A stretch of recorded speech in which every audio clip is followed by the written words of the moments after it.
രാവിലെ തന്നെ ഒരു ചായ കുടിച്ചു. ഇത് കുടിച്ചാലേ ഇന്നത്തെ ദിവസം ഒരു ഉഷാറാവും. അത് കഴിഞ്ഞ് കണ്ടോ അരിക്കൂണാട്ടം ഉണ്ടായിരിക്കണം. അതൊക്കെ ഒന്ന് പറിച്ചെടുത്ത് പിന്നെ നമ്മൾ ബ്രേക്ക്ഫാസ്റ്റ് ഇരുന്നിരുന്നു ഫ്രിഡ്ജിൽ, അതങ്ങെടുത്ത് കഴിച്ചു. പിന്നെ നമ്മളെ ഓട്സിൻ്റെ മിഠായി ഉണ്ടായിരുന്നു. അത് കഴിഞ്ഞിട്ട് വിശന്നപ്പോൾ ഒരു ജ്യൂസ് ഉണ്ടാക്കി കുടിച്ചു. അത് കഴിഞ്ഞ് ടൊർക്കിൻ്റെ ഒരു ബെന്ന് കഴിച്ചു കേട്ടോ.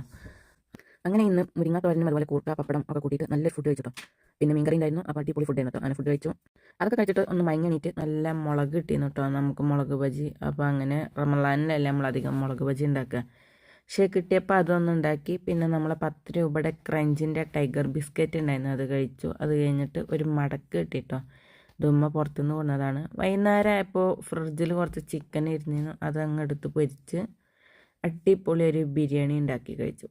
നല്ല ടേസ്റ്റ് ആയിരുന്നു. അങ്ങനെ ബിരിയാണിയൊക്കെ കഴിച്ചിരിക്കുമ്പോൾ അതെടുത്ത് കഴിച്ചു. പിന്നെ 3 മഞ്ചുണ്ടായിരുന്നു, അതും കഴിഞ്ഞ് ജ്യൂസ് ഉണ്ടാക്കി കുടിച്ചു. Tata bye.